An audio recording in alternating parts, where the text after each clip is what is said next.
we're going to start off the show by, of course, talking about last night's game between the Chiefs and the Ravens. And this ultimately turned into a classic to kick off the 2024 season. Last year as well, these past couple seasons with the Chiefs, we've been, very lucky as to getting some awesome games to kick off the year. And it definitely lived up to expectations. A rematch of last season's AFC Championship game. And once again, it was the Chiefs coming out on top, but just barely. It took Isaiah Likely wearing a shoe size, one size too big, for the Chiefs to come away with this win. So ultimately, it was a very close game, went down to the final seconds, and we're going to break it down from both perspectives. But I want to start on the side of the Chiefs here, and my biggest takeaway really for them in this game was the fact that their offense looks like it can start to return to form to at least some degree, considering the fact that even last year was ugly. I think we can all acknowledge from at least an aesthetic standpoint of talking about their offense. It was very stagnant at times. The Chiefs led the NFL in drops as a team, and there were a lot of red flags. It was the first time in the Patrick Mahomes era in Kansas City that the Chiefs finished outside of the top 6 in points per game.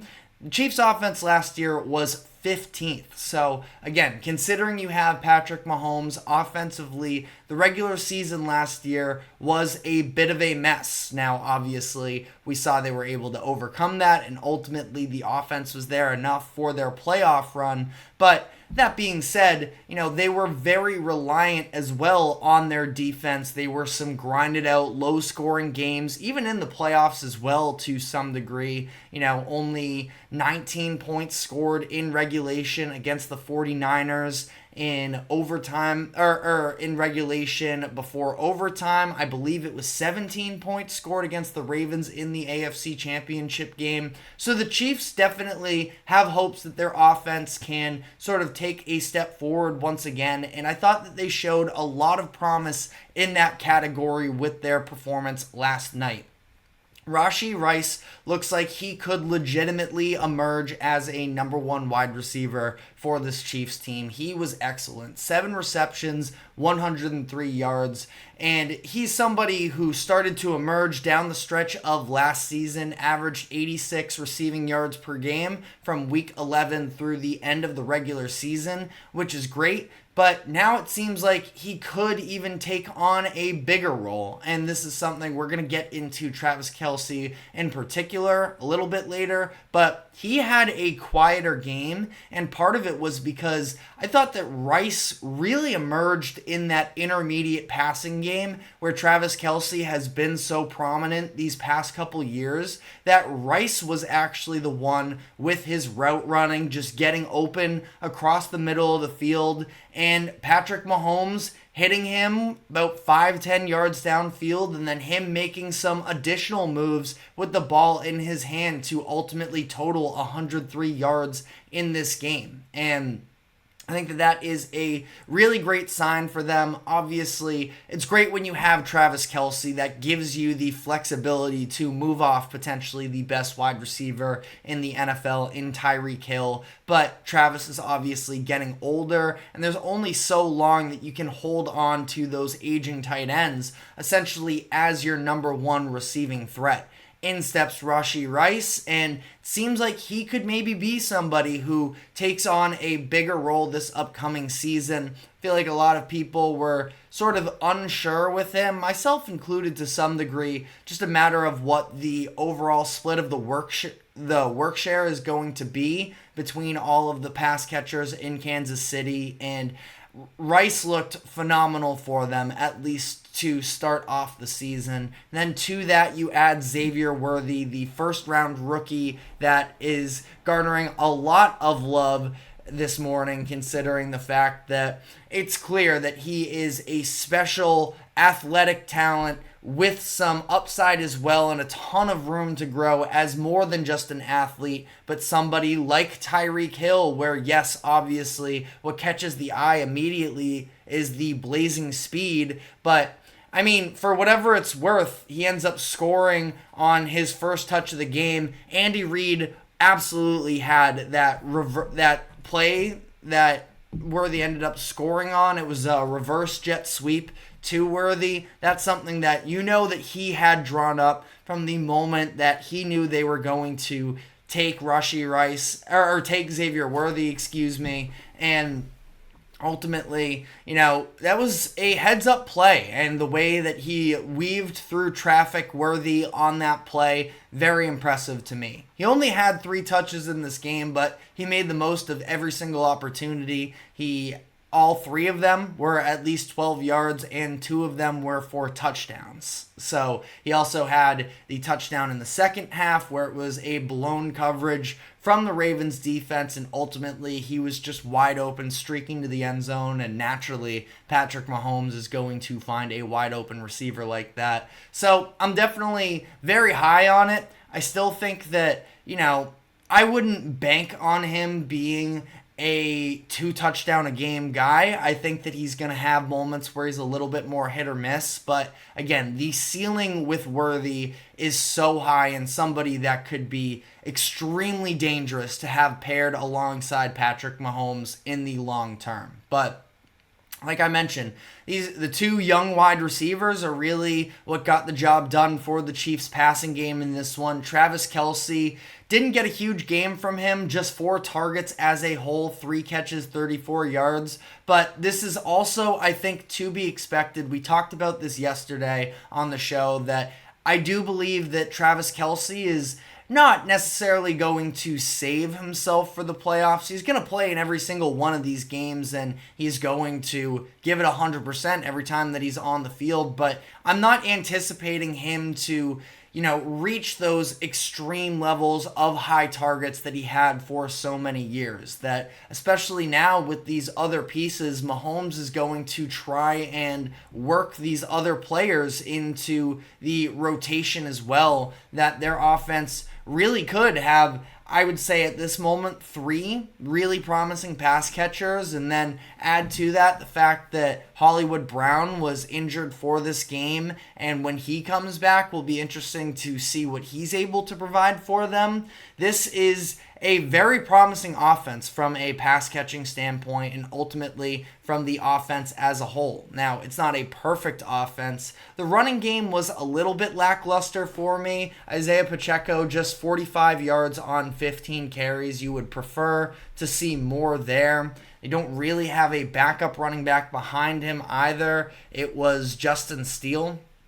It's Steele. I just gotta make sure I have his first name right. Carson Steele, excuse me. The undrafted free agent rookie that is essentially their running back too, at least on the ground. They did use Samaje Perine at least somewhat in the passing game, but overall just not a ton from the running game. Ultimately, outside of that Xavier Worthy touchdown run, the longest pickup from any on the ground from any runner for Kansas City was just 5 yards. So, you're talking about the running game. It's not like it's supposed to be this extremely explosive part of the game. And Isaiah Pacheco, with how hard he runs, we know that he's capable of it, at least to some degree. But, that was a good Ravens defensive front that they were facing, so I'm not overreacting. Again, maybe if I'm being nitpicky here, I would have preferred to see maybe a little bit more explosiveness from the run game, but it's also week 1, and I'm sure that across the league, these things will take time. We're going to get into that with the Ravens part of this equation as well. But before we do that, I want to just sort of finish off the Chiefs' thoughts here by talking about their defense as well. Did you notice that the Chiefs were without their number 1 cornerback from last year? Because I didn't really. And to be fair, it's not like the Ravens have an elite wide receiver 1. Zay Flowers is somebody that, you saw especially the way they were feeding him last night, that they hope that he can emerge into that. But he's not at that point yet, which is totally fair. It was the first game of his second season, that he's got time to grow. But ultimately, it's not like they have that big physical wide receiver on the perimeter that can make you pay if you're not strong enough at the cornerback position. But even with that being said, they have Trent McDuffie, who is now stepping into a new role. I thought that early on maybe he was working through some adjustments. He was a nickelback for the first couple years of his career, was all pro as a nickelback last year. Now he's playing more on the outside as their cornerback one. So overall, it was a pretty good game for him, but he's going to have some room to grow in a new position. But I mean, outside of that, I thought that the remainder of the secondary did a pretty good job in pass coverage. And it's not like they were tested super heavily necessarily, but I thought they held their own.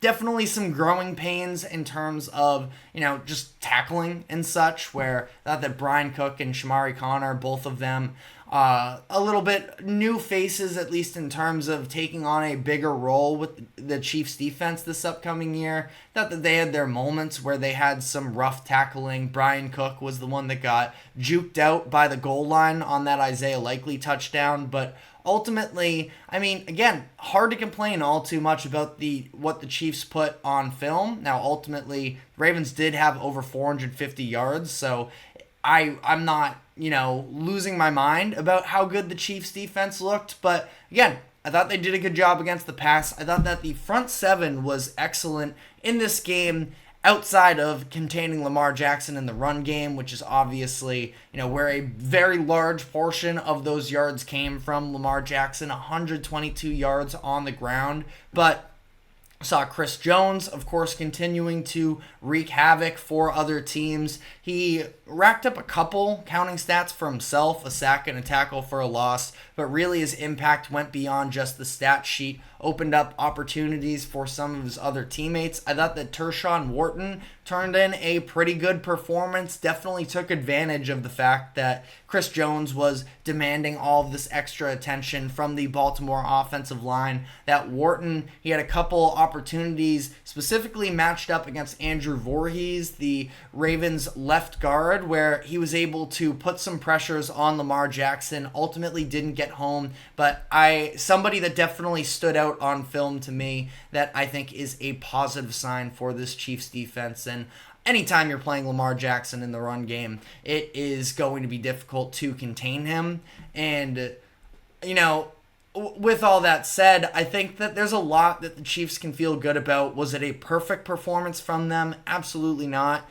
But, this game also could have been different. Now, you can say that Isaiah Likely could have been tackled or such on that long touchdown. I also think that Juju Smith-Schuster could have caught that ball at the goal line. That would have allowed the Chiefs to score another touchdown at that point, so maybe they would have had more breathing room there. I'm not going to get into the whole hypothetical conversation. I thought the Chiefs let the Ravens sort of hang in the game for longer than they probably should have, but ultimately, a win's a win. And I do think that this Chiefs team as a whole looked legitimately improved from last season. The three-peat is definitely on the table, and ultimately, football is so back. Last night was an excellent game, and you just have to feel good about the season ahead. I'm really looking forward to it, but that being said, disappointment is obviously something that comes with that as well. And last night was a disappointing loss for the Ravens, who had a number of opportunities to capitalize and were unable to do so. So I want to dive into what my takeaways were for the Ravens in this game. But before we do so, we have to take a quick break. Do not go anywhere. We will be right back.